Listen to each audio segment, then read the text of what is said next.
তাবিজ কি লেখে জানেন? ডাব গাছে শিকড় ভরে দিচ্ছে। হ্যাঁ, মেয়েরা বলছে হুজুর শিকড়টা কিসে? স্বপনে নবীজি দিয়েছে। আমরা তোকে কি করে দিলে ভাই, তুই গাঁজা মদ খাস? আমরা নামাজ পড়ছি, মাদ্রাসায় কোরআন হাদিস পড়াচ্ছি, আমাদের স্বপনে নবীজি এসে একটা শিকড় দিলে না। শেখ সাহেব দিয়েছে আপনাকে? দেয় না। আর ও বলছে হুজুর আমাকে আল্লাহর নবী এসে শিকড় দিয়ে গেছে। শিকড়টা কি? হালাক ডাব গাছে শিকড় কেটে কুচি কুচি করে। বোলপুরের কাছে, আমি জায়গার নাম করব না, এক মাল আছে, মেয়েদিকে দিয়ে পা টিপা করায়, নিজেকে পীর বলে, মাদ্রাসার মুখ জীবনে দেখে নাই, এক ওয়াক্তের নামাজ পড়ে না। বাস্তব বলছি, সত্য, আল্লাহ সাক্ষী আছে। আমার এলাকায় চলুন, যারা আমাকে গালি দাও তারা আমার মাদ্রাসায় এসো, দাওয়াত দিচ্ছি। আমার এলাকায় নিয়ে গিয়ে দেখিয়ে দেবো হারামখোর মাজারে বসে তাবিজ দিচ্ছে, মানুষকে ভালো করছে, এক ওয়াক্তের কি জুম্মার নামাজটাও হারামখোরের আওলাদ পড়ে না, নিজেকে পীর বলে দাবি করে বসে আছে, জুম্মার নামাজটাও পড়ে না। আরে তার থেকে তো আমার কাছে আমাদের একটা বেনামাজি বিড়িখোর ভাই অনেক ভালো। বিড়ি খেয়েও নামাজটা কমপক্ষে পড়ে না? পড়ে না। ই হারামখোর গাঁজা খায়, তাও নামাজ পড়ে না। পড়বে কি করে? সব সময় তো নেশায় আছে। তাবিজ কি লেখে জানেন? ডাব গাছে শিকড় ভরে দিচ্ছে। হ্যাঁ, মেয়েরা বলছে হুজুর শিকড়টা কিসে? স্বপনে নবীজি দিয়েছে। আমরা তোকে কি করে দিলে ভাই, তুই গাঁজা মদ খাস? আমরা নামাজ পড়ছি, মাদ্রাসায় কোরআন হাদিস পড়াচ্ছি, আমাদের স্বপনে নবীজি এসে একটা শিকড় দিলে না। শেখ সাহেব দিয়েছে আপনাকে? দেয় না। আর ও বলছে হুজুর আমাকে আল্লাহর নবী এসে শিকড় দিয়ে গেছে। শিকড়টা কি? হালাক ডাব গাছে শিকড় কেটে কুচি কুচি করে ভরছে। এটা হচ্ছে জেহালাত। পৃথিবীটা ওই করে ধ্বংস হয়েছে। শুনেলেন জান্নাত? আমি আপনাদেরকে গল্প শোনাইনি। যদি বাপ বেটার সম্পর্ক রক্তের হয়, কোরআন খুলেন, ইয়াউমা ইয়াফিরুল মারউ মিন আখি ওয়া উম্মিহি ওয়া আবি ওয়া সাহিবাতিহি ওয়া বানিহি লিকুল্লি ইমরিন মিনহুম ইয়াউমাইদিন শানুন ইউগনি। হে আমার বিশ্বনবী, কিয়ামতের ময়দানটা এত ডেঞ্জার হবে, স্বামী স্ত্রীর কাছে ছুটে যাবে, স্ত্রী বলবে দুনিয়াতে আমার কোনো স্বামী ছিল না, স্বামী বলবে স্ত্রী ছিল না, বাপ বলবে বেটা ছিল না, বেটা বলবে বাপ ছিল না, মা বলবে বিটি ছিল না, বিটি বলবে মা ছিল না, বন্ধু বলবে বন্ধু ছিল না, কেউ কারুর জন্য যাররা পরিমাণ বোঝা বহন করবে না। আমার ভাইরা মায়েরা বোনেরা, অপর জায়গায় আল্লাহ বললেন আতিহিম ইয়াউমাল কিয়ামাতি ফারদা। কিয়ামতের দিনে মানুষ যেদিনে আল্লাহর কাছে হাজিরি দেবে, তারা একা একা হাজিরি দেবে, একা একা। আমার বইয়ের কি হবে? আচ্ছা, আমি আমার ছেলেগুলোকে আগে দেখবো না আমার মুরিদকে আগে দেখবো?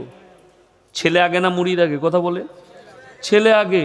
তাহলে তুমি যদি বলো হুজুর আপনার মুরিদ হয়েছি, একটু কিয়ামতে, এই গ্রামের ছেলেরা জলসা দিয়েছে, মসজিদের কমিটিরা, তারা যদি কিয়ামতের দিনে বলে মলি সাহেব মনে হচ্ছে না জলসা গেলেন, কি কি খাইয়েছি? হ্যাঁ মনে পড়ছে বটে, ফাঁক করার ঢুকে পড়। এই যাত্রারা পেলে যে টিন ফাঁক করে তলা দিয়ে ঢুকে পড়বি, কেলানি খাবি, ওখানে তোর হুজুরও মার খাবে, তুইও খাবি, অত সোজা নয়। তো এরা যারা হুজুরের ওপরে ভরসা করে আছে, চলুন, যদি কেউ নিজের স্ত্রীর জন্যে পরিচয় না দেয়, তাহলে তোমার হুজুর তোমার জন্য কি করে পরিচয় দিবে? এটা তোমার ব্রেনকে জিজ্ঞেস করো। সে তার বউকে ছেড়ে দিয়ে মুড়িদের পরিচয় দিতে আসবে? চলুন, শুধু ওইটা তো পীর মুড়িদের কথা বললাম। কোরআন খুলেন, হযরতে ঈসা মাসি, খ্রিস্টানরা গির্জায় দুজনার উপাসনা করে, মূর্তি রেখে। এক হচ্ছে মারিয়াম তার মা, এক হচ্ছে ঈসা মাসি, দুজনার মূর্তি রেখে তার পুজো করা হয়। ঠিক কিনা কথা বলেন? সিজদা করে, ভালো মন্দ চাই। এটার কারণে আল্লাহ কোরআনে বলেছেন আমি কিয়ামতের দিনে হে নবী আমার ঈসা মাসিকে আমি দাঁড় করিয়ে দেব, গোটা পৃথিবীর মানুষের সামনে কাঠ গোলায় দাঁড় করাবো আমার ঈসাকে। আর আল্লাহ প্রশ্ন করবেন, ইজকাল আল্লাহু ইয়া ঈসা ইবনে মারইয়াম আনতা কুলতা লিন-নাসি ইত্তাখিদুনি ওয়া উম্মি ইলাহাইনি মিন দুনিল্লাহ। ওগো ঈসা, তুমি কি বলেছিলে আল্লাহ ছাড়া আমি আর আমার মা আরো দুটো আল্লাহ? ঈসা নবী বলবেন ক্বালা সুবহানাক মা ইয়াকুনু লি আন আকুলা মা লাইসা লি বিহাক্ক। ওগো আল্লাহ, যে কথা বলার আমার হক নেই, অধিকার নেই, সে কথা আমি কেমন করে বলতে পারি?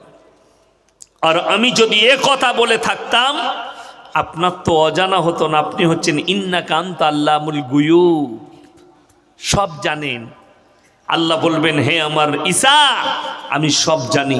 তাদের কওমকে জাহান্নামের রাস্তা দেখানো হবে আর তাদেরকে বলা হবে যাদের উপাসনা করেছিলে, যাদের কাছে ভালো মন্দ চেয়েছো, আজকে কেন তারা তোমাদের উপকারে আসছে না? তখন তাদের জাহান্নাম ছাড়ার কোনো উপায় থাকবে না। খ্রিস্টানরা বিপদে পড়ে যাবে। তো খ্রিস্টানরা যদি তাদের নবী যদি তাদের উপকারে না আসে, তা তোর হুজুর কানাপির কি করে কাজে আসবে?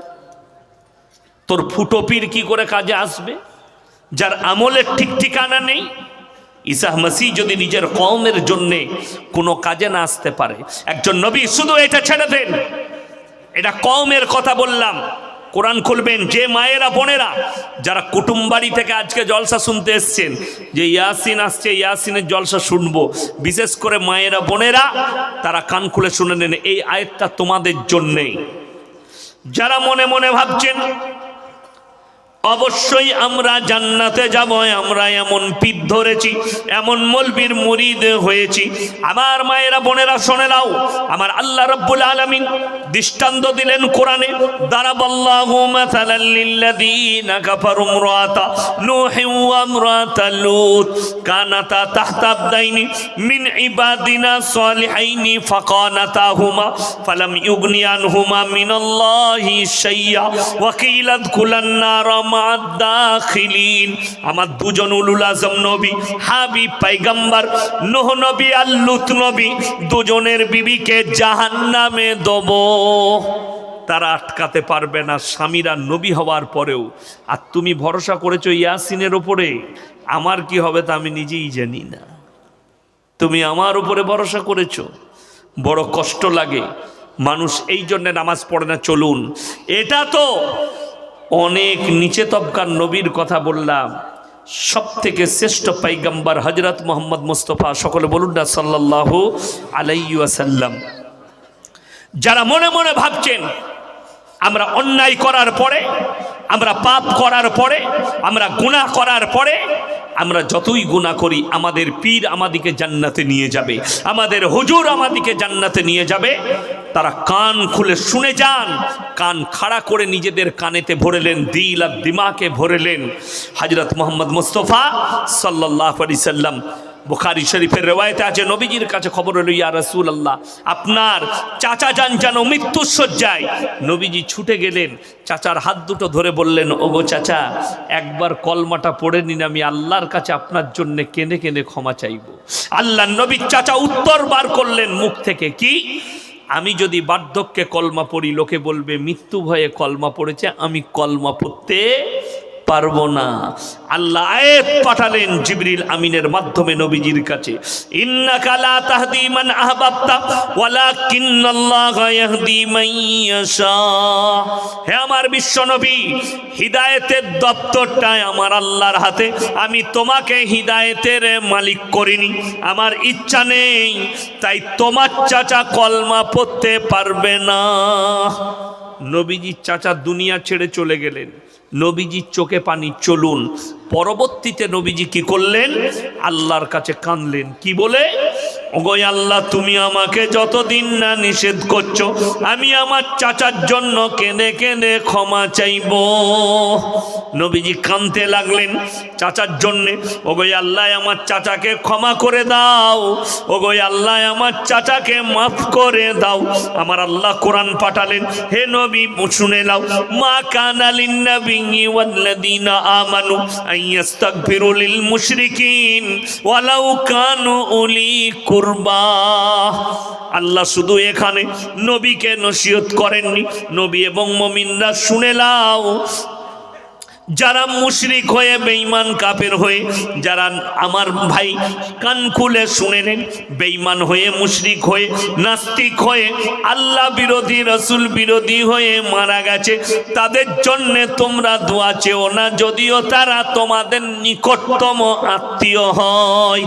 বাপ যদি তাহাজ্জুদ গুজার হয় আর বেটা যদি মদের ভাটিতে জীবন কাটায়, তার জন্য তুমি দোয়া করতে পাবে না যে জীবনে আমার আল্লাহর নাম লাইনি, জীবনে যে রসুলের নাম লাইনি, যে জীবনে কোনোদিন মসজিদমুখী হয়নি, জীবনটা কাটিয়েছে মদের ভাটিতে গাঁজার ভাটিতে আর মারা গেছে। তুমি গোটা পৃথিবীর মলবিকে এক কাছে করে দোয়া করলেও পেরুবার রাস্তা খুঁজে পাবে না। নবীরা ব্যর্থ হয়েছে, আমার আল্লাহ ইনসাফ করনেওয়ালা। নবীকে শুধু একা নিষেধ করেননি, নবী এবং মুমিনরা শুনে নাও, তোমরা দোয়া চাইতে পাবে না তাদের জন্য যারা মুশরিক হয়ে বেঈমান হয়ে মারা গেছে, তাদের জন্য তোমরা কোনোদিন দোয়া চেও না, যদিও তারা তোমাদের নিকটতম আত্মীয় হয়।